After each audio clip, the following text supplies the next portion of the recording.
laying low. You're standing next to me. You see the side I never show. And love me honestly. No need for perfect words. No need to try too hard. With you it feels so natural, like wishing on a star.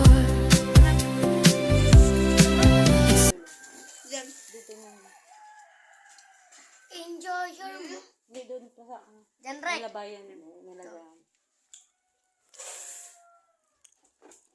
Lala. Nakita mo? Nakita mo lagayan? May tao sa taas na lang. Oo, ito ang anak ko. Siya lang. Hindi, si Ate Rose nang kasama. Ako kasama, doon ako sa hallway na tulog. Luwi. Ang taas, di may balcony din. Sa may pinto. Sa sulod sa pinto. Sa luwas, doon sa may mirror. May kinagaba ka na. Ha? May kinagaba ka na. Okay, gising ako sa anak ko. Sabi niya, Mami, ikaw na daw. 3. Doon sa Ate Marie, oh. Hindi na pa nagmata. Hindi, diba tinito na. Di ba magturog si Marie? Doon, ano? Diyan siya Ate Marie. Inuhulat ako niya. Ito, gising na ako ni Baby Sek. Ayan si Baby Sek pag natutulog yan. 3, 1, 2. Sana all mami ang gawin. Ayun, tawag si Ate, Mami. Mami tawagin dito. Kasi kuya, Daddy. Yan ang tawag dito niyan, Mami, Daddy. Diba?